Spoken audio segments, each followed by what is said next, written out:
Om Asato Ma Sadgamaya Tamaso Ma Jyotirgamaya Mrityurma Amritam Gamaya. Om Shanti Shanti Shanti. Om, lead us from the unreal to the real. Lead us from darkness unto light. Lead us from death to immortality. Om, peace, peace, peace. Namaste and good morning. So we are gathered here for one more episode. Yeah, it's like a soap opera. Yes, all these questions from all over the world, people asking about various things concerned with spiritual life. So we felt, as to feel bad that is unable to answer these questions. Because if you try to write back on email, it's not satisfactory to anybody, not to me, not to the person who asked the question. And then somebody suggested that why don't you just discuss them online, then it will be preserved, people can listen to it later also. And that's how this started a few years back, and it's proved wildly popular. So what we do is, our heroic team selects a few questions, yes, a few questions from the internet audience, from the thousands which come from all over the world, and then we take those selections and we try to answer them. All right, let's go on. So the first question, Swamiji, is from Nicholas T. Can you please explain the importance of earnestness and renunciation to truly progress in spiritual life? All of us have devotional tendencies and devote ourselves to something or other in daily life. Could it be better and more natural to be devoted to and let a personal higher power take the mind up gradually to the non-dual state, rather than intellectually grasping Advaita all the while? Sometimes can we not confuse intellectual understanding with the actual true assimilation where one experiences non-dual consciousness? Well, the short answer is yes. The question is beautifully put, and it's important. First of all, he has pointed out the two essentials in spiritual life: renunciation and yearning. Tyaga and Vyakulata. Sri Ramakrishna was asked, what's the one condition of God realization, of enlightenment? And he said Vyakulata, which means a restlessness, a deep restlessness for God. That second part is important. Otherwise, most people say, yeah, I'm restless. Deep restlessness for God. We are mostly restless for the world, or because of the world. Restlessness for God. And renunciation at the same time. It's not enough to feel restlessness for God and be entirely engaged with the world all the time. A turning away from worldly pursuits, that's important. And the second part of it is well put. The path of devotion to a personal God or the impersonal absolute. Which one? Or an inquiry, a philosophical inquiry into the impersonal absolute. Which one? Which is better, which is more nourishing, spiritually speaking, practically speaking? There's a difference between an intellectually perfect philosophical system and one that is immediately practical and nourishing for us right now. As long as they tally and lead us to the same place. I remember years ago, I was teaching monastic novices in our main monastery in India. And you know my predilection for non-dualism. So most of my classes and what I said was heavily tilted towards non-dualism. And I had a little concern So I asked a very senior monk of our order, who is now one of the vice presidents of our order, very spiritual Swami, very spiritually advanced monk. I asked him that these classes I am giving for the monastic novices, and they're very popular. People, the young monks like it and they're flocking to these classes. But I'm worried that I'm skewing them towards one direction.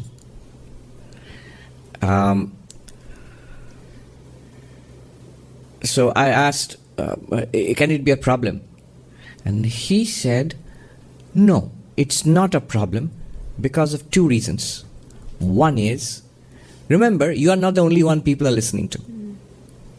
That's true of the young monks there. They have many other teachers. And that's true of all of us, including the gentleman who's asking the question. So you are not the only one they're listening to.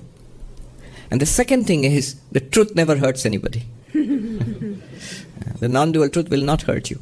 It may not be immediately useful to everybody right now, but it will not hurt you. It can only do you good. But I persisted with my question. I put it in another way at another time to the same monk. I see among the young monastic novices two kinds of approach to spiritual life. There are those who find Vedanta, the non-dual Vedanta, I am Brahman, fascinating. And they love the arguments, they love the philosophical inquiry, and they feel it to be real also. It's not just a theoretical study for them. It feels real and good to them. They are there. And there's this other group of young monastic novices who have a deep personal devotion to God, to Sri Ramakrishna. Remember, the monastery is centered around the temple of Sri Ramakrishna in Belur Math. So they love the bhajans, they love the puja, they do simple things like going and making a flower garland for Sri Ramakrishna, things like that, personal service, the deity, and a love to a personal God, a personal relationship. Which of these two is better for spiritual life? I asked. Which of these two is better for spiritual life? And that's Swami, he immediately said the second one. So, a deep personal relationship with the divine, a loving personal relationship with the divine is more nourishing, at least at our stage, when we are beginners, more nourishing, more practical, more easily doable, safer, and is more conducive to quick progress. A deeper dive in the path of non-dual Vedanta, when we inquire into who am I and we discover this limitless awareness which I am. Now what happens is, this kind of understanding is at the level of the intellect. At first, intellectually, my conviction, my paradigm was, I am this body-mind. Upon examination, it seems, yes, I am awareness, and in awareness, this body-mind appears, and this awareness is also limitless awareness, as Vedanta teaches me. All this becomes more and more clear. But there it stops. And what happens is, desires, that which the pulls and pushes of the world, the terrors and temptations of the world, they are not at an intellectual level. They are more visceral. They are at the level of what is called the heart or prana, the level of the emotions. And that is not changed by this understanding. And so attention is set up in the mind of the Gnani, the person who is immersed in non-dual Vedanta.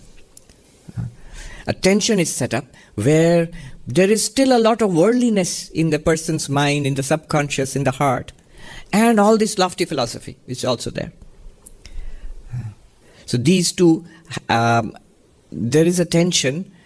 I've often repeated what I heard from a monk there, that so rota hua jnani kisko pasand hai? What's the use of a whining enlightened person? A person who says, who claims to be enlightened, who says I am Brahman, but has many problems. Anger, irritation, desire, grudges against others, all kinds of problems are there. Pettiness, jealousy. What's the use of that kind of spirituality? It's not very impressive. Why is that problem there? Is because at the level of the intellect something may have been clarified. There's no doubt about it. A clarity has come. But the mind has not been cleared up yet. Mind has not been cleared up. Yesterday we were at a retreat, and when we at Ridgely Manor in Vivekananda Retreat, upstate New York, and we were done with the retreat, and Mataji there, she made the concluding announcement that those who are here, before you leave, could you help with the cleaning up? Yes, that's a deep spiritual teaching. This is the secret to Jivan Mukti. What is Jivan Mukti? Yes, you are turning away from the body-mind world, from worldly pursuits. I am not the body, I am not the mind. But before you leave, clean it up. Don't abandon it without cleaning it up. If you don't clean it up, it will latch on to you. What I mean is this personality with its issues. So the purification of the mind, purification of the heart, that happens more easily with devotion. The practical takeaway is, I and many non-dual teachers also, in the traditional non-dual path, will recommend a strong dose of bhakti along with your Advaitic meditation. It's a bhakti supplement. Like vitamins. When you take strong medicine, you need vitamins also. A strong dose of personal have a loving relationship with God along with your non-duality. It's entirely compatible. All the traditional non-dualists, even the Shankarite monks throughout the centuries, many of them were great devotees.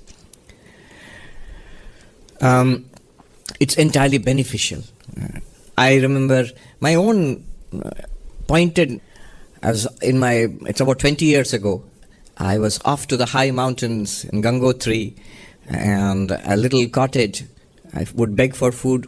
This is a place where monks were provided food. It's not as difficult as it sounds. And the whole day I was free. I had only one book, Ashtavakra Gita, the highest non-dualism. And the very wise old monk who lived in the cottage next to mine, just above mine, it was on the slope of a mountain, he asked me, "What are you reading?"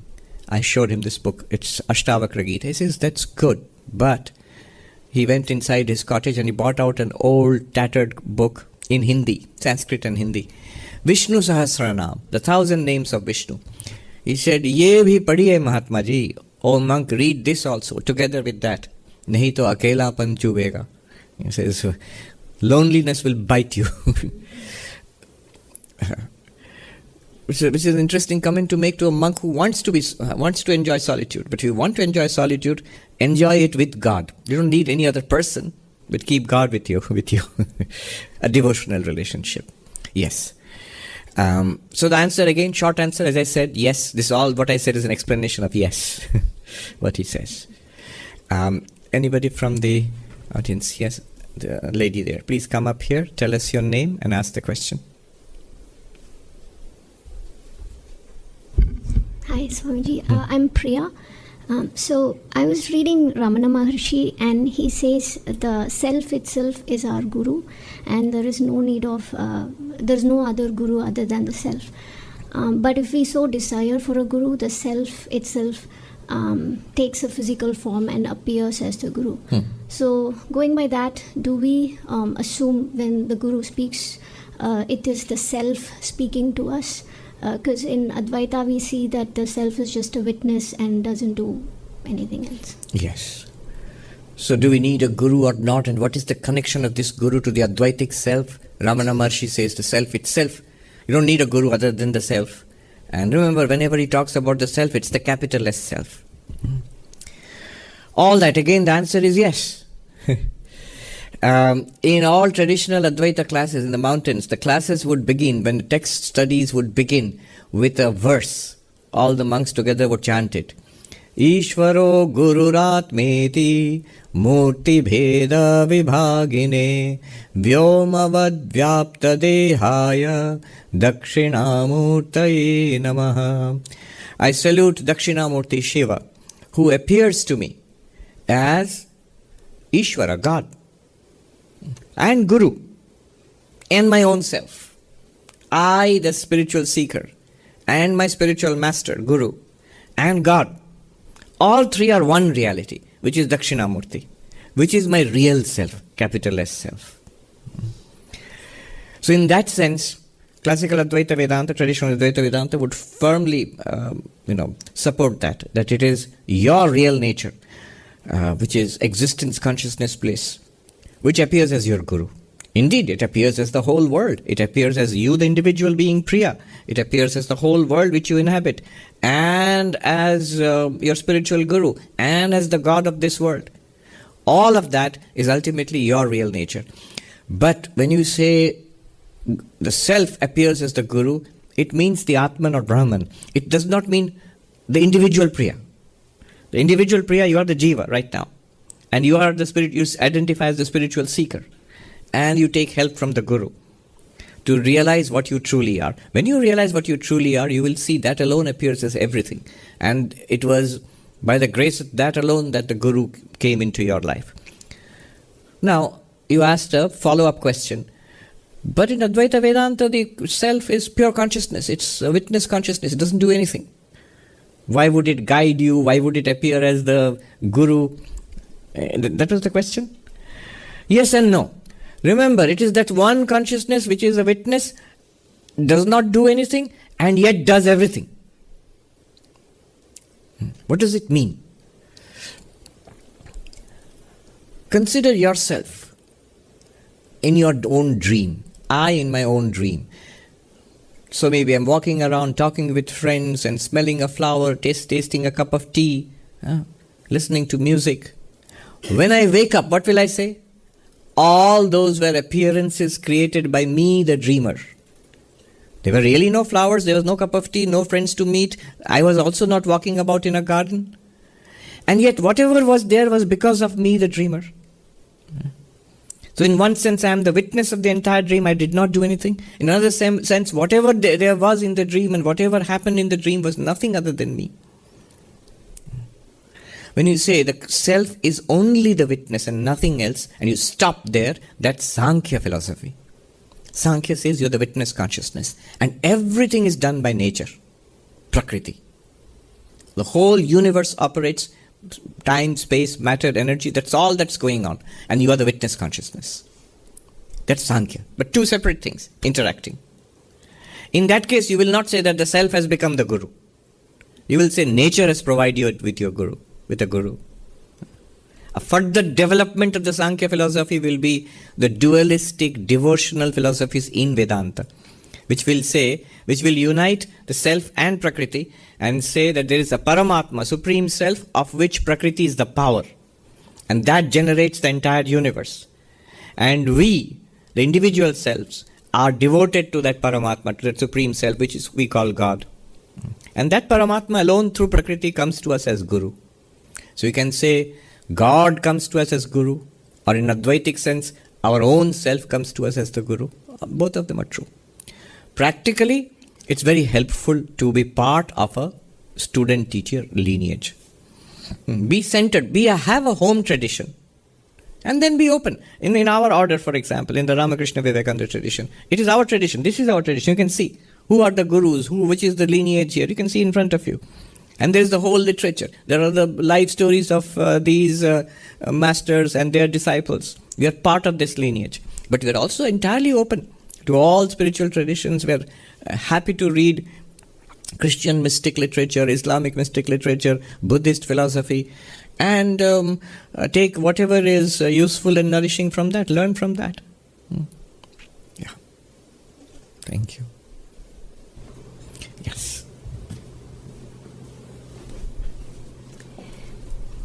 This question is from Veena Sampat regarding the mind and consciousness. When the mind brings up some disturbing thoughts and we decide to switch our attention to something more uplifting, is the direction to change my attention to an uplifting thought given by consciousness, or is it the mind itself? In the analogy of the chariot being the senses, the charioteer being the mind, and the consciousness sitting behind as the owner of the chariot, does consciousness have the capacity to give directions, or is it always only an observer? All right. Basically, the question is, does consciousness, pure consciousness, the Atman, does it do anything at all? Like, for example, giving directions. Is it the controller? Is it there's a little guy in the head controlling everything, pressing the switches? You sometimes see huge construction machinery, cranes and stuff near buildings, and you'll see a little control box there, way up. And there'll be a guy sitting there pressing the buttons, and all the huge cranes and things will be moving. So is there a little guy sitting up there, which is called consciousness, which is controlling everything here? Or is consciousness just the witness? Now, she mentions the chariot analogy. That comes from the Katha Upanishad. So in the Upanishad, senses are not the chariot. The body is the chariot. Shariram is Ratham. Ratha is Sharira. Body is the chariot. And the senses are the horses. So the horses are running along the lanes on the road. And the lanes on the road are the 5 sense objects. Form for the eyes, sound for the ear, taste for the tongue, smell for the nose, touch, hard, soft, warm, cold for the tactile sense. So these are the horses, and the objects are the road on which they run. Now, how do you control the horses? With the reins. You hold these reins which are connected to the horses, and the charioteer holds them. The reins are the mind. So all the horses, all the senses report to the mind, and the mind controls them. See that, hear that, focus on this, taste that. So, and when the mind gives these commands, the eyes go there, the ears pay attention, the tongue goes and tastes that, all of that. So all the senses obey the mind, and the information they gather from the world outside, they dump into the mind. So the mind is like the reins. And then there is the driver, the charioteer. In a modern vehicle, you would say the mind is like the steering wheel. But the steering wheel is in the hands of the charioteer. And the charioteer is the buddhi, intellect. It's not consciousness. It's the intellect. The intellect drives the chariot. Where to go, speed, which turn to take, which exit ramp, and all of that. Everything is done by the charioteer. And then what about the passenger? That's you. That's the real you. And that's consciousness, Atman, witness consciousness. Now, according to Vedanta, if you use this paradigm, our problem is we think we are the whole chariot. We are the body and the senses and the mind and intellect, and consciousness, if you insist, yes, I'm conscious too. We don't pay much attention to that. But Vedanta tells you your consciousness and consciousness alone. The rest of it, the intellect and the mind and the senses and the body, they're all supplied by nature. It's Uber, it's not even your car. You've hired it for a particular journey, yes. You've called it up, it's arrived, and now you're on a journey. It's going to drop you off at some time and go on. So, the body, the senses, the mind, the intellect, they all belong to nature. And they'll take you where you're supposed to go. So you are the witness consciousness. It's a good analogy. And remember, this analogy is meant for spiritual practice. And the Upanishad goes on to say, then what do we need to do to reach our goal, which is enlightenment? We need, first of all, the senses to be under control. The senses to be under control. The senses to be trained. So senses have their autonomous intelligence. We can train our mind, our tongue, our eyes, our ears, our tongue, to taste and see and hear that which is beneficial and develop a liking for that which is beneficial. Unless we train them, they'll go along instinctive paths or past programming, and then it might not take us where we want to go. So training of the senses, number one. Second, the mind which holds the senses. Imagine you're driving but the steering wheel comes loose in your hand. Then the car doesn't respond to what you're doing. If the reins with which you are controlling the horses are loose. So what is the training for the mind? It's called mindfulness. Today we are using the term mindfulness, literally that term, thousands of years ago. Yamaraja tells Nachiketa, samanaska, mindfulness, attention. Modern positive psychologists are discovering more and more how much depends on attention. See, people talk about, for example, love. Love. You know what we love? Whom we love? It's connected to attention. The more you attend to something, the more love comes. Sympathy. Attention. So anyway, attention. Make the mind mindful, aware of what we are doing, thinking. And then, what about the driver? What about the charioteer? What training is there for the charioteer? The buddhi, the intellect. It says, Vijnanavan must be filled with the right ideas and ideals, the right knowledge. For example, what we are doing in Vedanta, we are training the intellect, the driver. The driver must have the right coordinates. You must have fed in the right data into your Uber app. Otherwise, the driver won't take you to the right place. And then only you, the passenger, you will reach your goal, which is enlightenment. So it's a sort of it's an analogy or a metaphor maybe. So there you can see the actual controlling of the vehicle is done by the intellect, not by consciousness. But it is done for the sake of consciousness in the presence of consciousness. It's done for the sake of the Atman in the presence of the Atman. It's done for you. The Uber will not go just by itself. It's because you called it up. Just by the way, in this age of AI, we can think about answering this question that way. Notice the chariot, the car, let's use a car, self-driving car. The AI can drive the car.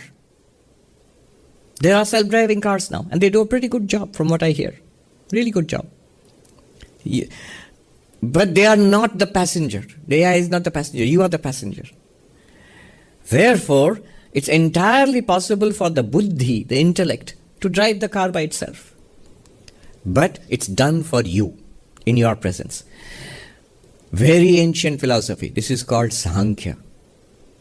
It says there are two ultimate realities in this universe. Consciousness, that's you. And everything else. Material nature, the whole universe. And this whole universe, material nature, serves the purpose of consciousness in the presence of consciousness. What is the purpose of all of this? If there is a purpose, yes, there is a purpose. It is called Bhoga Apavarga. Bhoga Apavarga. Bhoga means experience. Consciousness, for whatever reason, wishes to experience the universe. And the universe, material nature, will provide it with experiences. Lifetime after lifetime after lifetime. From the most terrible to the most sublime. From the grossest to the most artistic. All kinds of experiences. From hells to heavens. Everything will be provided by nature to you. Lifetime after lifetime. Until you are tired of it. Until you have learned and you are fulfilled. And you want release. That is called Apavarga. Apavarga. This is an ancient word for moksha. We have heard of terms like mukti, moksha, nirvana. Much more ancient word is Apavarga, which is found in Sankhya philosophy. Release, the final release. That too, nature will provide. When you want that, you will find the mind gets equipped with detachment, yearning for self-realization. You end up listening to Vedanta talks on YouTube and bhajans instead of pop music, and then spend a Sunday morning in a Vedanta society instead of watching the game on TV or something like that. What has happened? Now nature, it's all nature. Nature is providing you with those elements needed for spiritual realization. Yes. So answer, yes. It is the buddhi, the intellect, which is the driver in the presence of consciousness. Is it done separately? No. Nature, according to Sankhya philosophy, nature acts for the sake of consciousness in the presence of consciousness. So the technical terms are Prakriti and Purusha. And the example they gave is the lame man and the blind man. The blind man can walk but can't see where he's going. And the lame man cannot walk but can see where he is going. So the blind man takes the lame man on his shoulder and they go together. The lame man tells the blind man where to go, and the blind man takes the lame man where they have to go together. So it's a consciousness and matter, spirit and matter together. Spirit by itself is ineffective without the material nature. Material nature by itself is blind without the spirit. two work together. This is Sankhya philosophy. It's not yet Advaita. What Advaita does is it takes one step more. It says that this material nature is also nothing other than you, the consciousness. You alone appear as this universe. It's non-dual. There is no second material nature apart from you. What appears as material nature to you is your own, is you. You are appearing to yourself as this universe. Yeah. From the audience, this gentleman, please come here. Tell us your name and ask the question.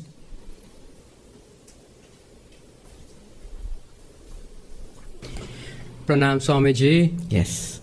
Today is the day when I'm blessed to be in your presence after many years of listening to you. I've come all the way from Florida. My name is Gautam, and I'm humbled to be in your presence. And please, I'm asking your blessings to show me the way between the reflected consciousness and Aham Brahmasmi.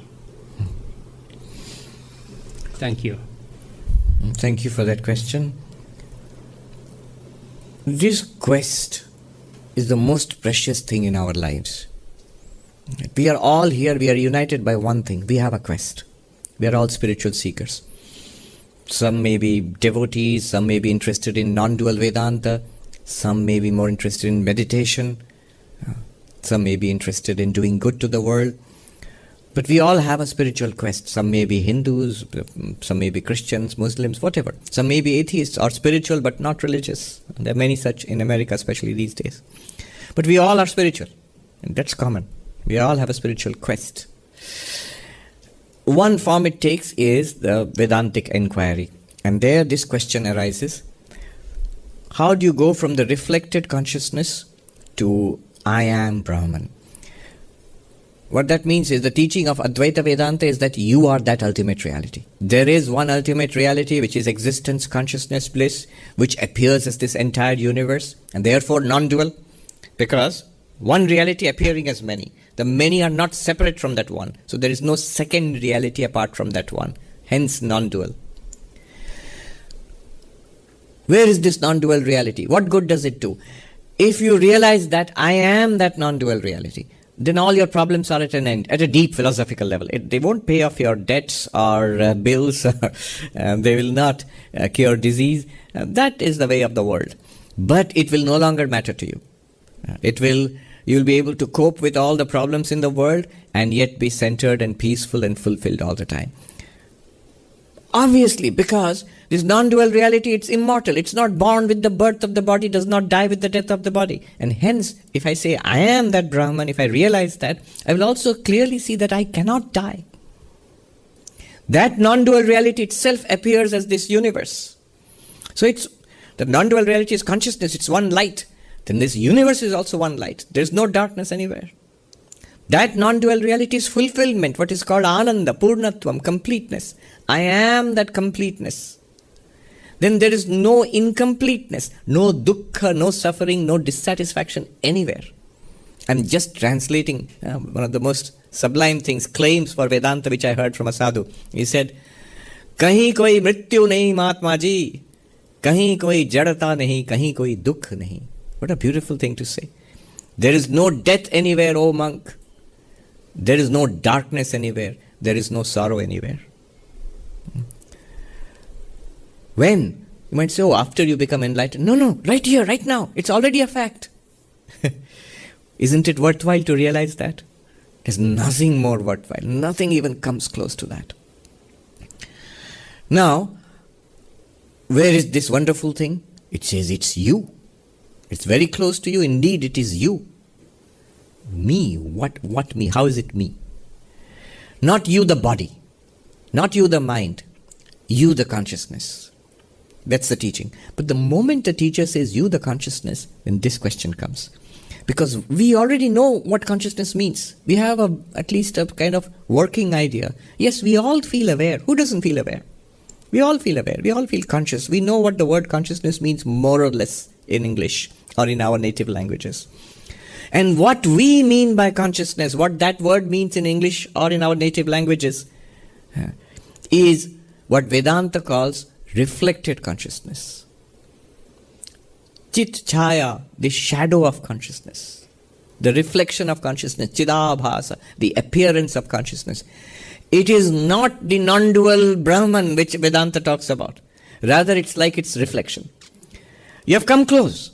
You have come close. It's as close as looking at your face in the mirror. I'm trying to experience my own face. And the closest I've come is I see the reflection. That is my face. Yes and no. That's not your face. That's a reflection in the mirror. If you go and touch that, you will not touch your face. You will just touch glass, which is catching a reflection, generating a reflection. The consciousness that we feel is like that reflection. And as that reflection is very, very close, intimately close to your real face, so is the consciousness that we feel now, intimately close to our real nature as Satchidananda, existence, consciousness, place, Brahman. As the journey from that reflected face to our real face, so is the journey from this reflected consciousness to the non-dual consciousness which I am. What is the journey? First of all, you have to find out what's the relationship between the real face and the reflected face. What's the connection? You'll have to say, no connection. Listen to this carefully. No connection from the perspective of the real face and the reflection. The real face is not bothered with the reflection. Do you understand what I mean? Let the reflection be there. The real face is just the same. Let the reflection not be there. The real face is just the same. Let the reflection be there in a distorted mirror, concave, convex. You've seen the trick mirrors. The face becomes like this, face becomes like this. The real face is just the same. Go to a barber shop. You're surrounded by mirrors. There'll be 10,000 reflections. The real face is just the same. So the real face has no connection with the reflection. No relationship with the reflection. So non-dual Brahman has no relationship with the reflected consciousness. However, this is very subtle. The reflected face has a relationship with the real face. The reflected face is a kind of a borrowing from the real face. Is a kind of imitation, a channeling of the real face. These are words used in different schools of Vedanta which try to understand this mystery. Pratibimbavada, Avachedavada, Abhasavada. 3 main schools are there. What is the relationship of the reflected consciousness with the ultimate reality? Ultimate reality with the reflected consciousness? No relation.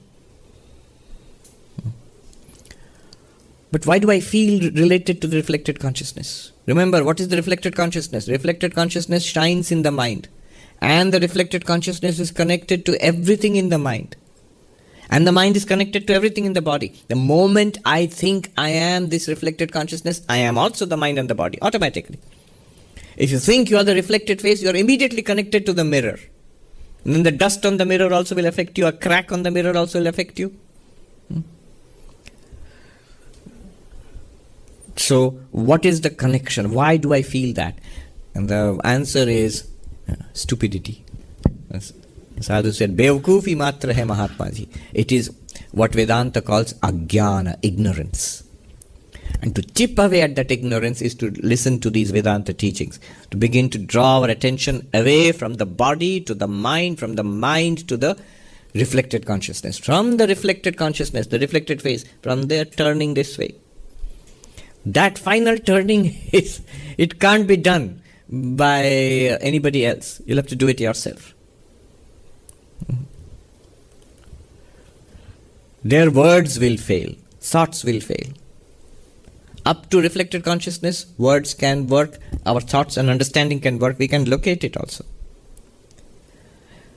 Ask yourself the question, to whom or to what does this reflection appear?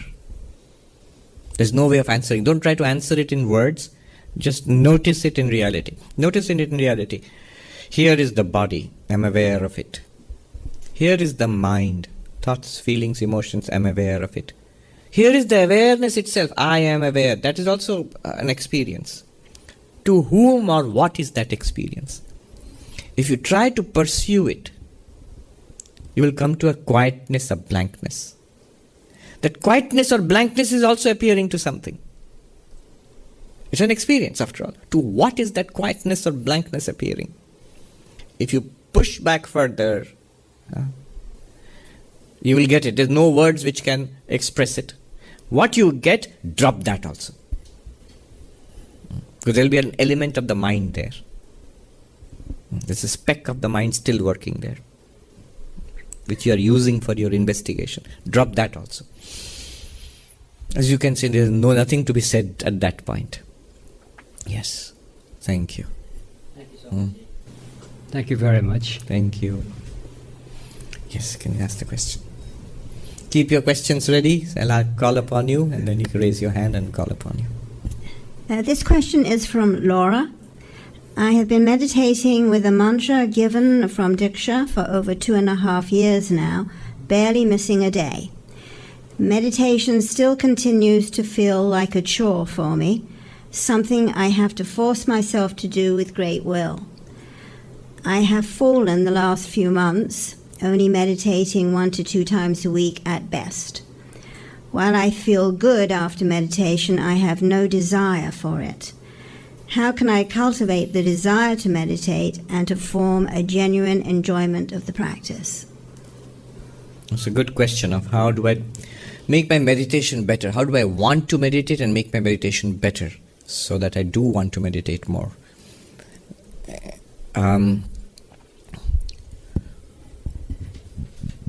I am reminded of Swami Ashokananda. He wrote this beautiful essay in a book, Meditation According to the Monks of the Ramakrishna Order. It's a book which you can purchase. I recommend it to Laura, but everybody else also. I was also benefited by reading it. Some of the senior most monks of our order at that time, in the 1940s and 50s, they contributed to this volume. I am referring to one particular essay in that volume by Swami Ashokananda Ji. He was a great master of Vedanta who was in San Francisco, in the Vedanta Society of Northern California in the 1940s, 50s, 60s. So in that essay, which is almost at the beginning of the book, the name of the essay is called Before You Sit for Meditation. He makes these 10 points. It's a very valuable suggestion for deep meditation. Try to follow those 10 points as much as one can. You're guaranteed to have good meditation. What are these 10 points? I'll summarize quickly. 1, he begins this essay with a teaching of Sri Ramakrishna. Sri Ramakrishna's answer to this question would be, how do I meditate better? He would give the example of the washerman with the dye. He had a vat of dye, and people would bring their cloth to him and say, dye me my cloth in red or yellow or whatever. And the washerman would put it in his vat and bring it out and give it to that person. Now, Swami Ashokananda says, he writes there, that at first I didn't quite understand what Sri Ramakrishna meant. I thought the people were coming with a clean cloth and then they would get it dyed in, say, the color of God, yellow or blue or green or whatever it is. And that's not a very helpful suggestion, because our whole problem is cleaning the cloth. Purification of mind is necessary for good meditation, and if you're saying come with a clean cloth, then you will have good meditation. I will teach you how to meditate and you will meditate very well. That's not very helpful, because my cloth is not clean.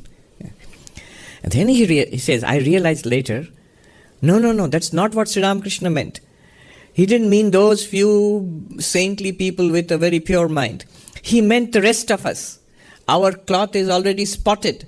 But bring that and you can dye it in the color of God. Dip it in God, your mind will be dyed in the color of God. That's a very powerful suggestion. That's a very, very helpful observation. That means we can all be dyed. We can dye ourselves, D-Y-E. We can dye ourselves in the color of God, become spiritualized. How? So he gives 10 points there. First, regularity. Meditate every day. So when she's saying that I have stopped meditating, I do it maybe once or twice a week because I don't feel like it. No, don't do that. Then you are surrendering to the mind. What's the use of meditating mechanically and hardly paying attention? There's a great use. that you have not surrendered to the mind. The mind is not interested in meditation. The mind is in a hurry, and we just rush through the motions. All right. That's not ideal, but still do it. Be inflexible on that point. You are lucky. You have already taken mantra diksha, initiation. So you have a whole procedure and a lineage and a teaching from that lineage and the mantra itself. Just to do it mechanically, quickly, just takes a few minutes. Just a few minutes. Everybody can spare those few minutes. Everybody in the world. There's nobody so busy who can. I'm always reminded of Martin Luther, the founder of the Protestant movement about 500, 600 years ago. And it struck me in his diaries, he writes that every day I spend an hour on my knees praying before I start my day. He was a very, very busy man. Very busy man. And he says the days I have no time at all, I spend 2 hours praying. An extra hour praying. So, regularly, don't give up, even if it is mechanical. I'm not saying do it mechanically, I'm not saying hurry through the process, but even if that's what happens, do it regardless. Don't give up. So, regular meditation, and generally meditation is twice a day, at least morning and evening. Early morning, begin your day, and towards the end of the day, if you can meditate. Others do. For example, in one of our ashrams, at least I have seen, the Vedanta Society of Southern California, Swami Prabhavananda Ji, who founded it, he made it a rule thrice a day. Everybody there. Early in the morning, sit and meditate together. Then at noon, you sit and meditate together. Then in the evening after Arati, everybody gets together, sits and meditates. So this is whatever your day is, this is a monastery. 3 times a day you will sit and meditate together. So that's regularity. Second, connected to that regularity is regular time. Not only I will meditate every day, but also as far as possible at a fixed time. See, we are creatures of habit, and the body is a creature of habit, the mind is a creature of habit. As you if you don't eat meals at a regular time, you get sick. Maybe when you are young, the body can take it. But when you are in your 40s and 50s, if you have a wildly unpredictable food routine, for example, lunch and breakfast and dinner, pretty soon the body can't take it anymore. And if you eat at the right time, it helps in digestion. Similarly, meditation, the mind also is a creature of habit. So if it is habituated to quietening down, sitting in a holy atmosphere and repeating the mantra and meditating at a particular time, it will be inclined to do so at that time. Over the years, just that time itself will be enough to plunge you into deep meditation. It becomes a great asset. Great asset. You might say it is routine, it's mechanical, but it's a great asset. What is routine, becomes mechanical also becomes effortless. You cannot not do it then. Just as addictions, bad habits, we are trapped by them, we struggle. Similarly, good habits are great friends. Effortlessly you can do those things at that particular time. I'm so moved to see, I've seen this many times, senior monks. I saw this with my own eyes in a hospital. One monk was brought in for an operation one evening, and after the operation, he was brought in still under anesthesia and put in the bed in front of me. I was sick. I was also in that hospital. That monk was put in. He was elderly. He was in his 80s maybe.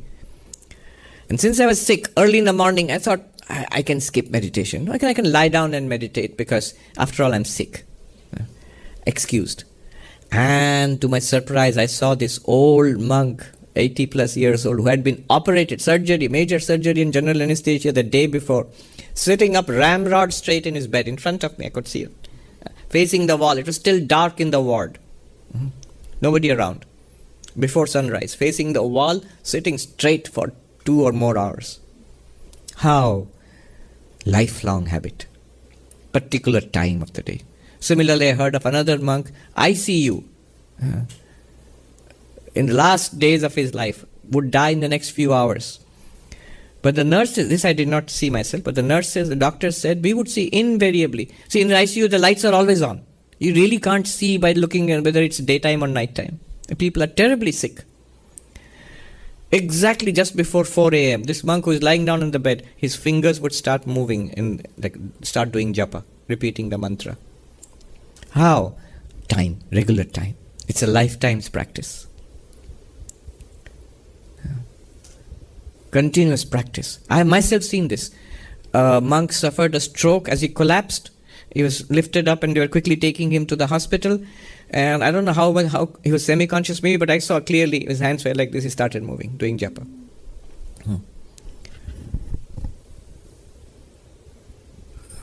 So, fixed time. Over time, you will see over the years, this becomes a great asset. Third, fixed place. Just like we have this place, we have meditation halls or shrines or temples.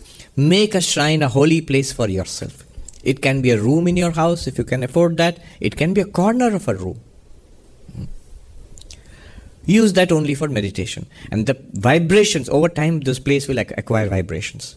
Keep your shrine there, keep the pictures there, whatever your rosary there for japa, it will acquire vibrations. It will become a place of serenity and quietness and inwardness for you. Wherever in later life, you can always retreat to the shrine for peace.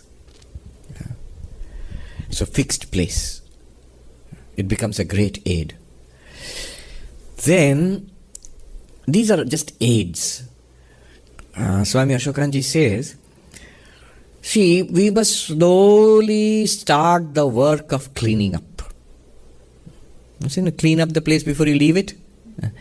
Long before leaving it, in our journey of meditation, cleaning up is necessary. So cleaning up,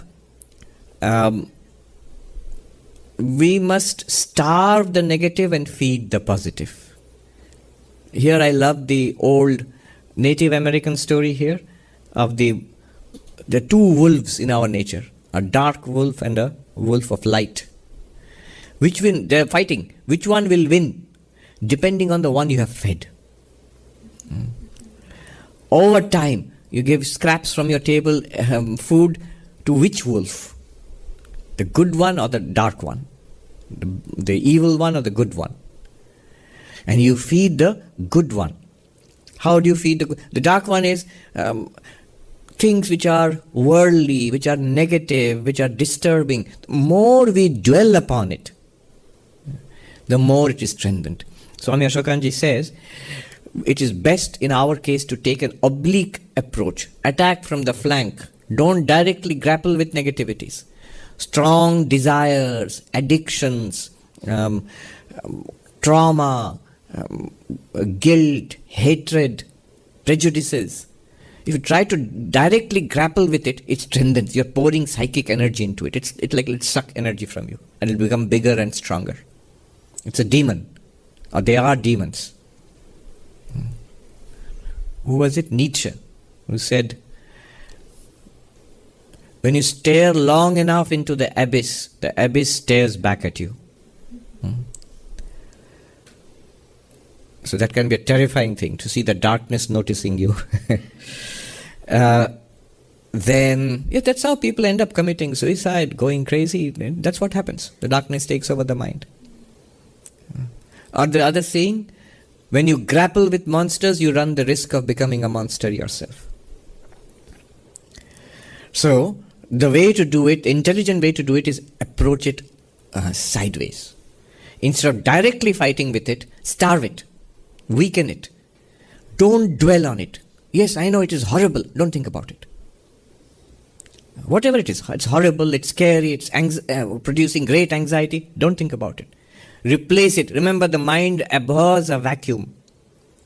Replace it with the positive.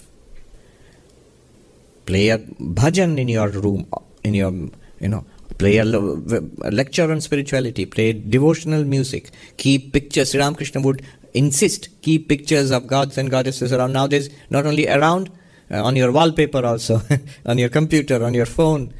Surround yourself with positivity. Read the life stories. Instead of reading gossip on internet, read the life stories of people you consider to be enlightened. See, when we read that, we download it automatically. What we spend time with, we are continuously downloading. You are simultaneously feeding the good wolf, the white wolf, and starving the evil one. What happens over time is your task becomes easier. then the cleanup is easier. Before that, trying to clean up is, you're going to end up with more serious problems. So that is the suggestion he gives, cleaning up. But cleaning up, careful, be careful, tread lightly. And then he says, one serious problem is bad company. He says, there are people who can remain unaffected by their company, but he says it's very rare. We are affected by our company. Show me your... nowadays it's much easier. I can see your Facebook friends. I see your Facebook friends, I know what you are, who you are. Whom are you friends with? Whom do you like? With whom do you want to spend time with? What influence are they having on me, on my mind? Just a holy company. Surround yourself with people, like-minded people. If that's not possible, with books and I know nowadays movies and talks and all. So create this holy company around yourself. But he says there, more precisely, he says at least avoid bad company. Don't tell people you're bad company, I'm going to avoid you. One lady complains to Swami Ashokananda Ji. Or actually he's saying in one of his talks, people will say to you, Mum is no fun anymore since she has started going to the Vedanta society. People, you're not interested in going to parties and you're not interested in social circles. Nowadays social media, you drop out of social media. What happened to you? Are you depressed? Why did you drop out of social media? And Ashokanji says, good riddance to bad rubbish. At one time one must mature and pull out of all of that. It eats up your time. Not only does it eat up your time and energy, it directly feeds that evil wolf. I know of people, very devoted, and came and told me that now I have lots of money and everything is going great, and I don't want to go for the next higher pay, next higher, better house and better car or stuff. And I'm going to devote all my time. I'm going to take up this lower paying job and devote all my extra time to meditation, study and all. Good. Then they went on a cruise, this couple. And then they came back and told me, no, actually I've taken up this new job. It pays better. Why? There are these people on the cruise who clearly they were richer than me. They were doing much better than me. And they told me about this new opportunity which is too good to pass up. Well, bad company. Then the next thing is, Ashokanji says, asceticism. A little bit of asceticism is good. Not behaving like a prune, a spoiled sport, but this continuous consumerism. The latest gadget, the latest vacation, the latest movie or Broadway play, and then the best new Michelin-rated restaurant. And after all, this is Manhattan, right? It's the place for all of that. You do it when you're in your early 20s, maybe it's all right. In your teens and early 20s. But if you're still doing it in your 50s and 60s, there's something wrong with you. Stop, for heaven's sake. Step back. Step back. I'm not saying that once in a while you shouldn't go and treat yourself to a nice meal. You can. But that should not be the purpose of life. The things we memorized as kids. Live to eat, eat to live. Eat to live. Don't live to eat. This is heresy in a foodie's place like Manhattan, I know. Food, fashion, parties, engagements, all of that reduced to a minimum. Step back. Too many engagements, too many obligations, too many transactions with people. That does not go with meditation. It's just the opposite. You're creating too many difficulties for yourself. You don't want it anymore, so why do it? Somebody put it very beautifully. You must see the clear difference between what you want really and what you are doing. What am I doing in life? And what is it that I really want in life? If there is a big gap, take notice immediately. Get to work. You need to do something about it immediately. If there is a very big gap between what you really want in life and what you are doing in life. It applies to everything, especially to spirituality. If you really want spirituality, you are blessed. Take action straight away. So, asceticism is good for meditation. And then a few more points he makes, a very deep. I suggest you read that essay. It's really wonderful. He says that before meditation, be quiet for some time. Don't be intensely active on phone and social media and then jump into a meditation seat and expect to meditate. And the next moment, jump out of a meditation. It's not a trampoline. So a quietness before meditation hours. And he says, once you get into a meditation seat, sit for meditation, approach it, he says, with the feeling of detachment. At that point, I am not related to the world. Imagine the whole world outside the meditation room has disappeared. I am not related to anything or anybody. I am not a husband or wife. I am not a father, mother, grandfather, grandmother, not an employee or a boss.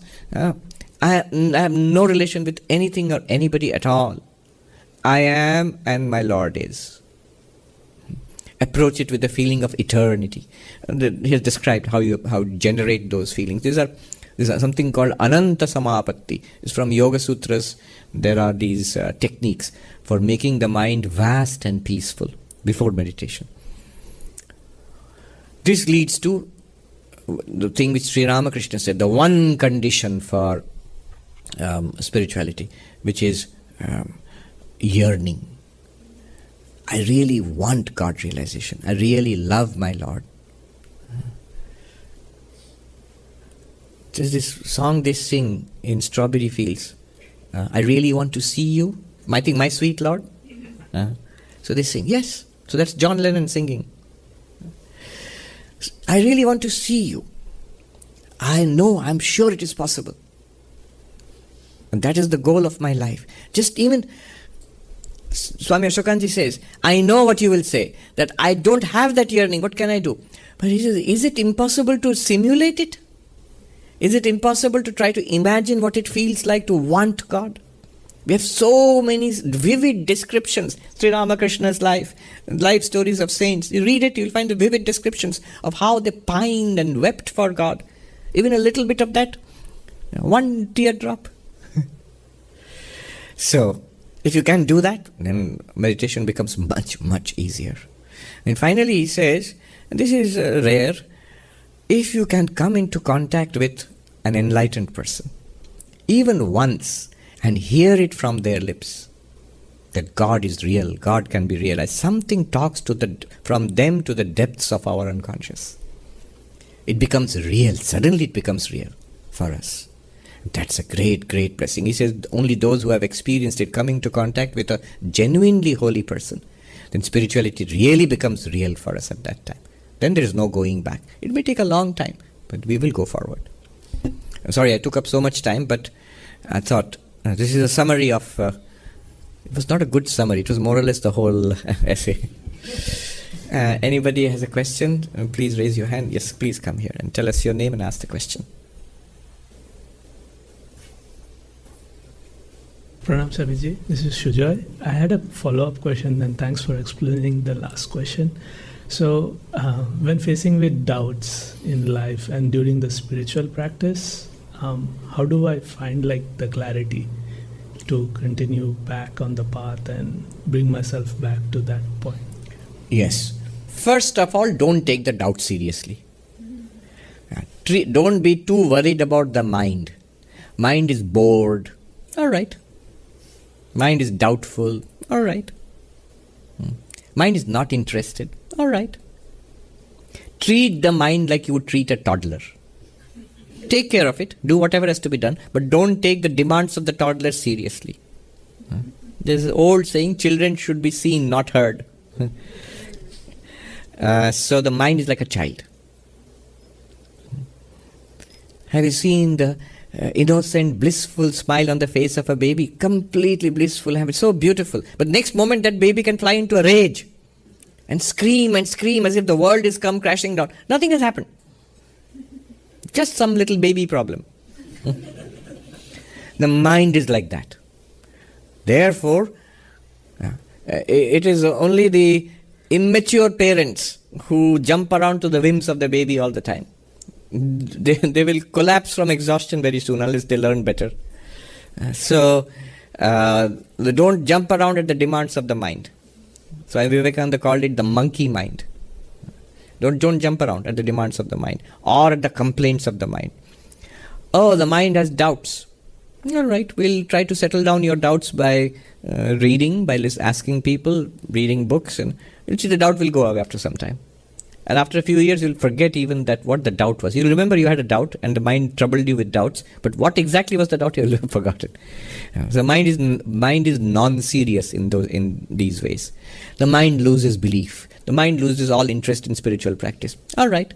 That mind which has a lot of interest and enthusiasm for spiritual practice has lost interest in spiritual practice. All right. It will again get back interest. No doubt about it. What we need to do is, at the moments when the mind has doubt, at the moments when the mind is bored, at the moments when the mind is not interested in spiritual practice, to whatever extent we can, don't break. Just carry on the spiritual. Your reading, your little meditation, your little service that you give to humanity, whatever. The 4 yogas. Carry on.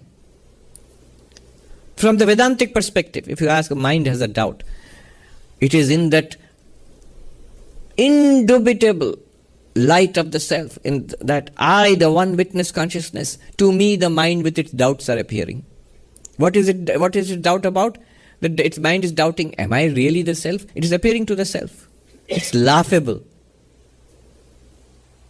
If you do that, the mind will shyly slink away with its doubts, sheepishly. So in Advaitic perspective, doubts really have a very difficult difficult time standing up. Doubts can be more serious when it comes to, say, a dualistic perspective. In dualistic perspective, we believe in a God. We believe, we don't know yet. But who does not know that they themselves exist? You cannot doubt your own existence. The moment any doubt comes up about that, go back to your own existence and start from there. Notice this doubt is temporary. It is coming up in the mind in the waking state. It will also disappear the moment the mind goes into a dream state or a deep sleep state. Why dream or deep sleep? Now itself, within a few minutes, this doubt will disappear. Why take this doubt so seriously? And in Advaita Vedanta, another advantage is, so first of all, from the perspective of the unmistakable light of the self, that consciousness. It's like doubting the existence of the sun. You're reading, does the sun exist? You're reading by the sunlight. It's even more direct, even more indubitable than that. So that's at one level. At another level, Advaita Vedanta, a more lower level, Advaita Vedanta has a special advantage that every possible doubt can be answered. You formulate your doubt and you look around, ask an Advaita teacher or look into the books, more or less just about every possible question has been asked and answered. It's been going on for centuries, millennia. I remember when I asked my Advaita teacher, one of my teachers, in front of the gate of Belur Math, Swami Atma Priyanandaji, that I asked him, I have a doubt, may I ask, hesitantly, if he'll get upset. And he says, ask away. Better minds than yours have pondered on these questions and asked questions for thousands of years. Don't think that because you have a question, Advaita Vedanta will come tumbling down. Don't be afraid. Ask away. Whatever you want to ask away. Yeah. Thank you. Right. A question. We'll end with this question. We'll run out of time. The question is from Bhupendra. Swamiji, our Vedic philosophy often equates the dream state with the wakeful state, suggesting both the transient and illusory manifestations of Maya. However, I find this comparison inadequate for the following reasons. Dreams are typically brief, disjointed events, often influenced by our mental state or experiences from the wakeful period. They lack continuity and are often forgotten upon waking. In dreams, we usually observe rather than interact with the minimal control over our actions. On the other hand, the wakeful state is marked by continuity, where past experiences shape future actions. Our memories and actions in the wakeful state are interconnected, forming a coherent narrative over time. In this state, we actively engage with the world, fulfilling responsibilities and building relationships. Given these differences, it seems unfair to place the dream state on the same level as the wakeful state. The deep sleep state, characterized by a lack of dreams, is governed by our body's intricate biological and neurological systems. Modern science offers detailed explanation of these states, suggesting that our understanding of consciousness in Vedic philosophy could benefit from incorporating current scientific knowledge. I would appreciate your thoughts on this subject. So what he's talking about is related to Advaita Vedanta, to the Mandukya Upanishad, Brihadaranyaka Upanishad, where upon one interpretation, not all, upon one interpretation which is called Drishti Shrishti Vada, the waking is no more real than the dream. There is one limitless consciousness and to which appearances appear. Some of those appearances we categorize as dreams, some as waking, but they're all appearances. From the perspective of consciousness, they're all appearances. So waking and dream are not fundamentally different. It's not that waking is real and dreams are not real. Our common sense approach is the waking is real and the dreams are not real.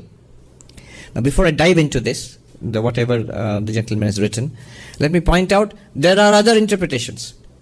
If you are more comfortable, as most of us actually are, that the waking is real, dreams are just dreams. If you want to take that approach, there's a waking state, there's a separate dream state, and there's a deep sleep state. From that perspective also, Advaita Vedanta can be and has been taught. That is called Srishti Drishti Vada. Creation and then experience. Creation and seeing. Whereas the opposite, Drishti Srishti Vada, seeing is creation. Like dreams. Remember, in the dreams, when we wake up, we realize whatever we saw, whoever we saw in the dreams, they were there as long as we were dreaming. It's not that they're there somewhere which we are not seeing right now. They're not there anymore. And the suggestion is, the claim is, that that's also true of the waking world. It's only part of our experience. Other than our experience, there's no such world. Now, immediately objections will come, because our common sense view is that waking world is real and the dream is not real. And no matter how much Advaita we study, until one reaches some level of realization, one will continue to behave. Even if I give all sorts of arguments for equating dreaming and waking, I'll still continue to behave as this waking world is real. I will not treat this waking world as a dream. But let us now look at the arguments. One argument is, just to read out from the second paragraph onwards. Dreams are typically brief, disjointed events, often influenced by our mental state or experiences from the wakeful period. They lack continuity and are often forgotten upon waking. Okay. So dreams, here's the difference, he says. There's a clear difference between waking and dreaming. Dreams lack continuity. One dream doesn't seem to have much connection with the next dream. You dream you're eating pizza and you put it in the refrigerator and you think, when I come back into the dream, I'll eat it again. It won't be there. Neither the pizza nor the refrigerator will be there. You won't even remember it in the next dream. So there's no continuity. Whereas the waking world is continuous. You wake up in the same bed every day. You go to the same job. You meet the same people every day. You have a clear memory of your earlier days. And so you have a coherent narrative. So clearly the waking world is real and the dream world is just a dream. Yes? No. Take a closer look. It can get pretty creepy fast. Take a closer look. In the dream world itself, it's only after we wake up we say it's all disjointed. It's just a dream. It's just vague. In the dream world itself, does anybody feel in general when you're dreaming? You don't know you're dreaming, you're in the dream, of course. Do you feel, oh, this is all disjointed and not continuous. There's no coherent narrative here. It must be a dream. No, we don't. We don't. It feels just like a waking world. It's only after waking up in comparison to your waking experience that feels vague and disjointed. But in the experience, it feels pretty much like this.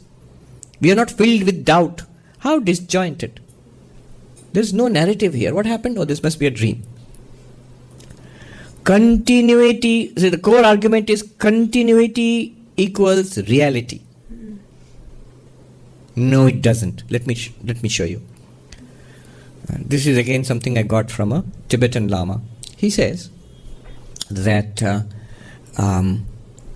Imagine a person who has the same dream every night.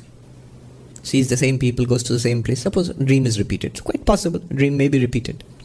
Has the same dream. At the same time, in his waking world, he is affected by Alzheimer's and is losing his memory. Everything is disjointed. So his waking world is disjointed. He doesn't remember most of what happened yesterday. Long-term memory is there, but as it happens in advanced old age, short-term memory just disappears. Just don't remember what's going on. I'm here, but what's this? Who are these people? I don't even remember the people. Disjointed, discontinuous. And the waking and the dream world is continuous, having the same dream every night. Now will you say the dreams are real and the waking is a dream now? Will you say that the dreams have become reality? The dreams are the real waking and the waking is the real dream now? You will not say that. You will say in the waking he has got Alzheimer's, in the dream he is getting a repetitive dream. You will still say dream is dream, it's still a dream, and waking is waking. Waking is real and dream is false. You will still say that. Continuity is not an argument for reality. I have said two things. One, in dreams we do not feel the lack of continuity. It feels quite continuous to us. It feels quite logical to us. Only after waking up we feel the discontinuity. That's one argument. Second is, if you reverse it, if you establish a continuity in the dream and if you establish discontinuity in the waking, which happens, will you say that then the waking world has become unreal? Will you say that the dream world has now become real? No. Continuity is not an argument. See, this claim that dream and waking are on the same level is made most famously in Gaudapada's Karika, Mandukya Karika. And there he faces these arguments, the same argument. There are many more arguments. I've catalogued 10 arguments against equating dream with waking. It's all from Gaudapada. Yeah. It's Shankaracharya's guru's guru. So 10 arguments against equating dream and waking. That waking is real, dream is just dream.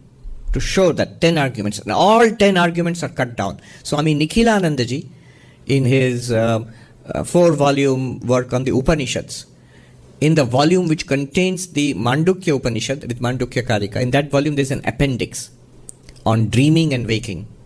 And he shows that the arguments which say that waking is real and dreams are false, those arguments don't hold water. 10 arguments he has taken up and he has cut them down. But he has just taken from Gaudapada what Gaudapada says. For example, one argument was given by this gentleman, continuity. I can give you a few more. You can try your Vedanta against those arguments. Vedanta says dreams and waking are equally real or equally false.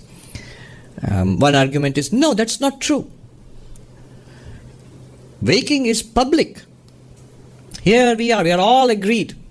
That we are all sitting together here in this hall and listening to the Swami. We can all agree on where this is Vedanta Society of New York, and we agree that these people are around us. It's a common shared reality. But our dreams are not shared reality. Everyone has separate dreams. So waking is a shared reality. Dreams are private, internal, separate for each one of us. So they are our dreams. What's the argument? Dreams not being shared, not being public, they must be our personal imaginations. But waking reality is really real because it's all shared. Same argument Gaudapada will use. It will fall flat, this argument. Why? In your dream, when you are in the dream, you don't know you're dreaming, and within the dream, do you feel it's not a shared reality? Suppose you are having a cup of tea with your friend. Please have some tea, you say to your friend. And your friend will say, I can't see the cup. It's your dream, you see. I can't see it's in your dream. The cup is not shared with me. It's not a publicly shared reality. You never feel that. Everybody in the dream shares the same reality. Nowadays we understand it far better. We have virtual spaces. In virtual spaces, everybody in that virtual space shares the same reality. People outside the virtual space will not understand what's going on. So, shared reality, a public reality is no argument that the thing can be real. It could be false, it could be a dream. And Gaudapada says, yes, it is a shared reality, but a dream is a dream and a waking is also a dream. What else? Look, dreams are, this is another argument, dreams are vague, smoky. Waking reality is industrial grade reality. See, it's so solid here, you see. Samuel Johnson famously used this argument against Bishop Berkeley. When somebody said, Bishop Berkeley, talking about subjective idealism, that the whole world is in our minds, there's nothing outside. It's said that Samuel Johnson kicked a rock. I refute it thus. He kicked, see, it's a solid rock, I'm kicking it. But then the answer is the same. In the dream also you could kick the rock and it could feel very solid. Do we say in the dream, it's rather smoky and vague in here, it must be a dream? No. Sometimes dreams can be very terrifying. It can be so real. We all have the dream of running to catch a train or something like that. So born of tensions or things taken from the waking world. But it feels very real. That's why we get scared. That's why we have nightmares. We don't say it's so vague. That means it's a dream. No, it feels very real in the dream itself. So, waking feels real and solid. Dreams feel smoky. That's only after you've woken up. In the dream feels pretty real. Like this, 10 possible arguments against equating dream and waking, and then Gaudapada, and then if I can find the English translation, Nikhilanandaji has shown how those arguments don't stand. Now he says, but the dreams are constructed of elements taken from our waking experience. That's true.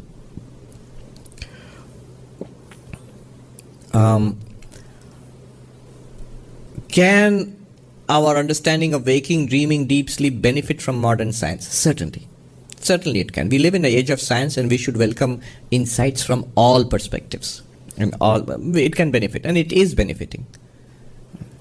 One book I read in this regard was Waking, Dreaming, Being, Evan Thompson, where he takes up the analysis of dreams and sleeping from a neuroscientific, and Buddhist and Vedantic perspective. He's a professor of philosophy at the University of British Columbia. We can benefit, and we should aim to benefit from it. Yes. But remember, just a little aside here, the analysis of waking, dreaming, deep sleep, what were they doing in the Upanishads? They are not particularly interested in waking, dreaming, or deep sleep. They were using waking, dreaming, and deep sleep experiences to show that we are one limitless awareness. To point to that. It's not an exploration of waking or dreaming or deep sleep. Whereas when science explores waking, dreaming, deep sleep, science is interested in the physiological correlates of waking, dreaming, especially sleeping, what's going on in the body, in the brain, and practical effects uses, like how can we help people with sleep apnea, things like that. There's a biomedicine now, bioengineering, where they design machines which can help in better sleep. So that's more concerned with the physiological aspects of waking, dreaming, especially dreaming and sleeping. Whereas Vedanta is concerned with the inside-out view. How you feel during waking, how you feel during dreaming, how you are experiencing deep sleep. That's what Vedanta is more interested in. Alright, let me do the peace chant. Om Shanti Shanti Shanti Harihi Om Tat Sat Sri Ramakrishna Arpanamastu.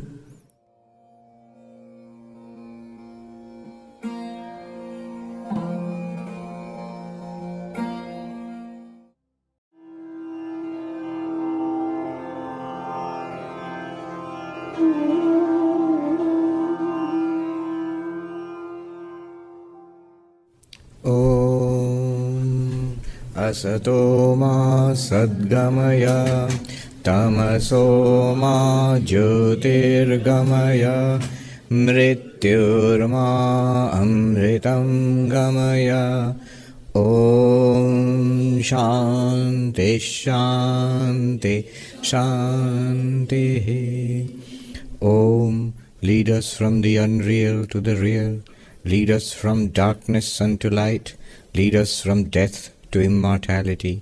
Om, peace, peace, peace. Namaste and good morning. So we are gathered here for one more episode. Yeah, it's like a soap opera. Yes, all these questions from all over the world, people asking about various things concerned with spiritual life. So we felt, I used to feel bad that is unable to answer these questions, because if you try to write back on email, it's not satisfactory to anybody, not to me, not to the person who asked the question. And then somebody suggested that why don't you just discuss them online, then it will be preserved, people can listen to it later also. And that's how this started a few years back, and it's proved wildly popular. So what we do is, our heroic team selects a few questions, yes, a few questions from the internet audience, from the thousands which come from all over the world, and then we take those selections and we try to answer them. All right, let's go on. So the first question, Swamiji, is from Nicholas T. Can you please explain the importance of earnestness and renunciation to truly progress in spiritual life? All of us have devotional tendencies and devote ourselves to something or other in daily life. Could it be better and more natural to be devoted to and let a personal higher power take the mind up gradually to the non-dual state, rather than intellectually grasping Advaita all the while? Sometimes can we not confuse intellectual understanding with the actual true assimilation where one experiences non-dual consciousness? The short answer is yes. The question is beautifully put, and it's important. First of all, he has pointed out two essentials in spiritual life: renunciation and yearning.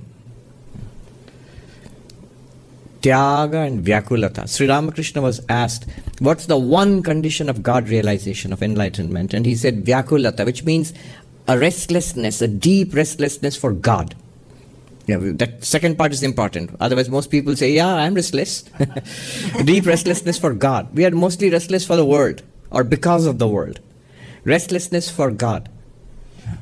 And renunciation at the same time. It's not enough to feel restlessness for God and be entirely engaged with the world all the time. A turning away from worldly pursuits, that's important. And the second part of it is well put. The path of devotion to a personal God or the impersonal absolute. Which one? Or an inquiry, a philosophical inquiry into the impersonal absolute. Which one? Which is better, which is more nourishing, spiritually speaking, practically speaking? There's a difference between an intellectually perfect philosophical system and one that is immediately practical and nourishing for us right now. As long as they tally and lead us to the same place. I remember years ago, I was teaching monastic novices in our main monastery in India. And you know my predilection for non-dualism. So most of my classes and what I said was heavily tilted towards non-dualism. And I had a little concern. So I asked a very senior monk of our order, who's now one of the vice presidents of our order, very spiritual Swami, very spiritually advanced monk. I asked him that these classes I am giving for the monastic novices, and they're very popular. People, the young monks like it and they're flocking to these classes. But I'm worried that I'm skewing them towards one direction.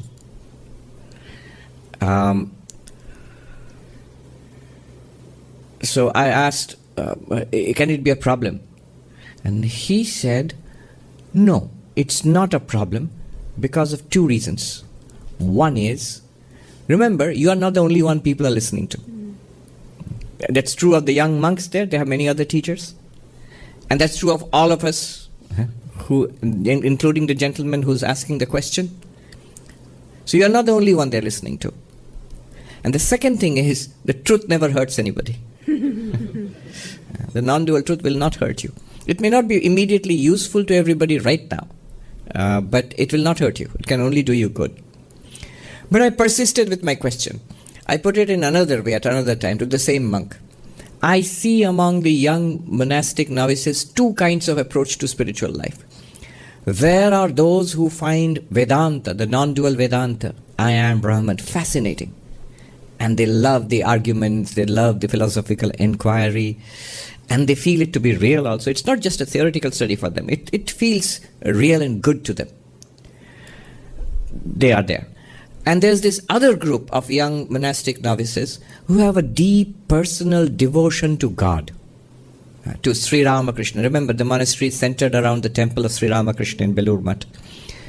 So they love the bhajans, they love the puja, they do simple things like going and making a flower garland for Sri Ramakrishna, things like that, personal service, the deity, and a love to a personal God, a personal relationship. Which of these two is better for spiritual life? I asked. Which of these two is better for spiritual life? And that's Swami, he immediately said the second one.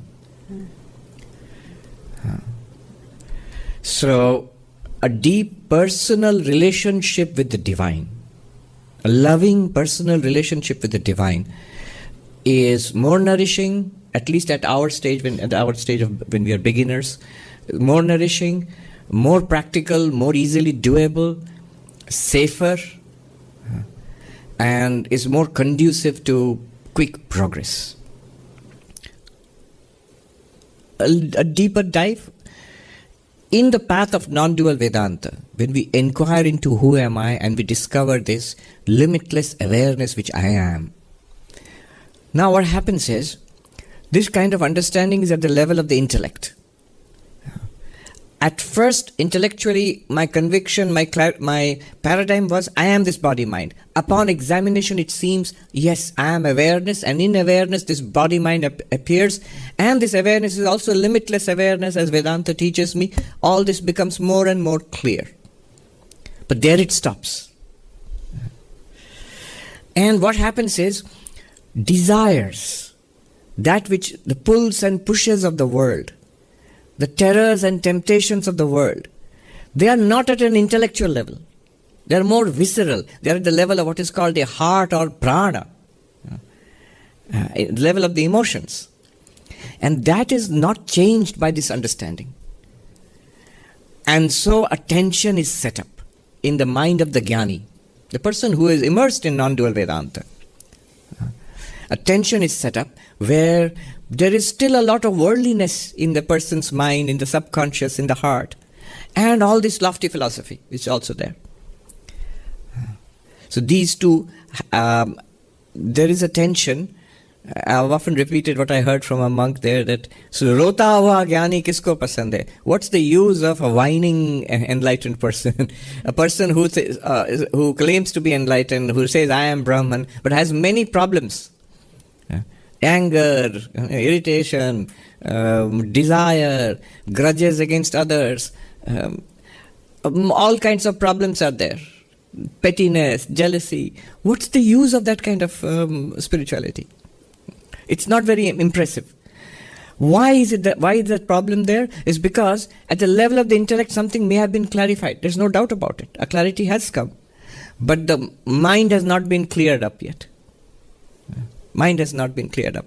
Yesterday we were at a retreat, and when we at Ridgely Manor in Vivekananda Retreat, upstate New York, and we were done with the retreat, and Mataji there, she made the concluding announcement that those who are here, before you leave, could you help with the cleaning up?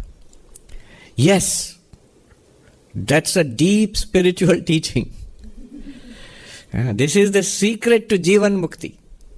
What is Jivan Mukti? Yes, you are turning away from the body-mind world, from